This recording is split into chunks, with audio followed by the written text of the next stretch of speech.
Welcome back, Nature in Code. We're in chapter 6, and we've just introduced the idea of natural selection and the concept of fitness. And I now want to put everything here on a more quantitative basis. So let's get started here. So we have, as always, our example of two alleles and correspondingly three different genotypes, which are A1A1, A1A2, and A2A2. And now we can ask ourselves, okay, so what is the fitness of these genotypes? And so we are going to define the fitness of these genotypes simply as W11, W12, and W22. And that's just in line with sort of the standard notation in textbooks. So let's go ahead and say, what is the frequency of these genotypes at any given generation t? Well, if the genotypes are at Hardy-Weinberg, then we would expect those to be p squared, 2pq, and q squared. And so, of course, this is nothing new for you. The question, however, is what is the frequency going to be in the next generation, t plus 1, given these fitness values? And so the answer here is quite simple. It's just what we did before in the code, right? We simply take the frequency and we multiply it with the fitness. And same here, 2pq multiply with the fitness W12, and q squared multiply with W22. The problem is now these, the frequencies obviously always have to add up to 1, right? Because there are only these three genotypes. Now, these three terms may not add up to 1 anymore. And so we have to normalize this and basically just, divide it by this normalizing factor, which we denote here with W bar.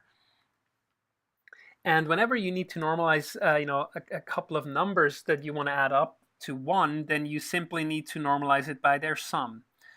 So W bar, which is also called the average fitness, is simply the sum of these terms. So, p squared W11 plus 2pq W12 plus this term over here, q squared W22. Okay, now let's go ahead and make an example. So the example that I'm going to make here is quite simple. I'm just going to start by assuming, I'm going to write this down here in red, the frequency of the A1A1 genotype is 20%, so 0.2. The frequency of the A1A2 genotype is 50%, so 0.5. And so correspondingly, we got 30% A2A2.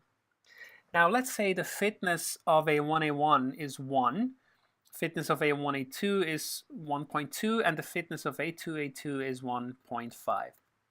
So the absolute values here don't matter. What matters is that this one is 20% higher than this one is 50% higher than this one, and so on. It's the relative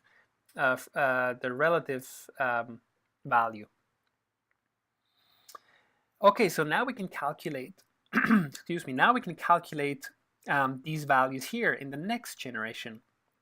So maybe let's first go ahead and calculate this average fitness here. So p squared W11 is 0.2 times 1, which is 0.2. 2pq 0.5 times 1.2 is 0.6. And finally, 0.3 times 0.15 is 0.45. And so if we add those up, that is 1.25.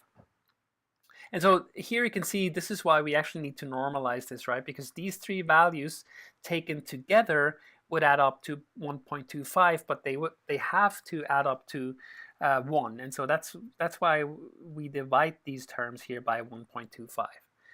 And if we do this, we get the following values. So this is 0.2 divided by 1.25 is 0.16. then here 0.6 divided by 1.25, that's 0.48, and then over here 0.45 divided by 1.25 is 0.36. And I've rounded those numbers a little bit because we only need two significant digits here for the example. So what's happened here? Well, let's take a close look. The frequency of the A1A1 genotype has gone from 0.2 down to 0.16. So this has been a decrease in frequency. 0.5 here, the A1A2 genotype in one generation, and then in the next generation a little bit lower, not much, but a little bit.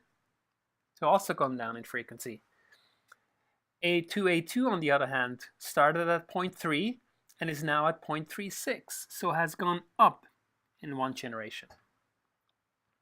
And so now you can see what happened here based on natural selection. So as we probably expected, A1A1, which had the lowest frequency, went down in frequency. Okay, it's now less frequent. And also, as we expected, this genotype A2A2, which had the highest frequency, has increased in frequency.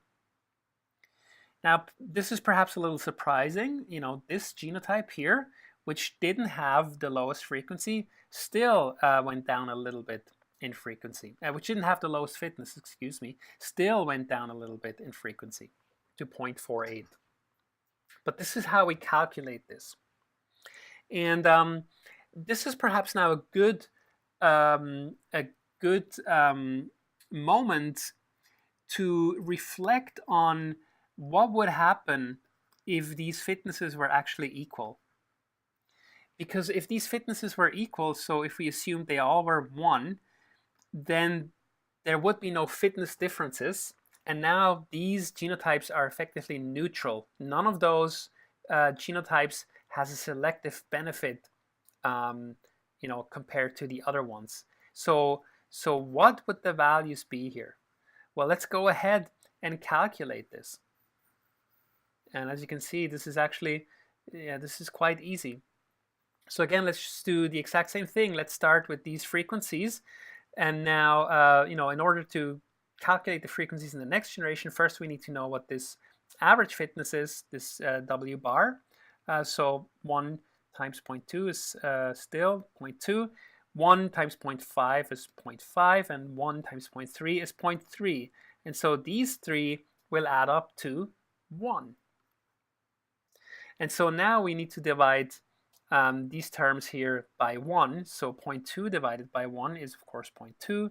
0.5 times 1 is 0.5 divided by 1 is 0.5. And 0.3 times 1 divided by 1 is 0.3.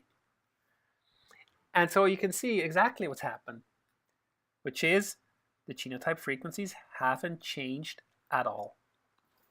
And this is, of course, what we already established back in chapter 2, right? So we are here at Hardy-Weinberg frequencies. We have no selection whatsoever, certainly no mutation here in this model. We're just purely working with frequencies, so no finite population size effects. So the genotype frequencies don't change. They stay at Hardy-Weinberg frequencies forever. And that is because they are, the genotypes are selectively neutral. There is no selection. So this is sort of the mathematical quantitative sort of demonstration now of the Hardy-Weinberg principle that we already established back in chapter 2. So this is how one calculates genotype frequencies in the next generation given certain fitness values and given certain frequencies in the current generation. And in the next video, we are going to look at the allele frequency, because after all, that's what we care about in evolution, and see what is the effect here of potential changes in these genotype frequencies on the allele frequency. What's happening to the allele frequency? So see you in the next video.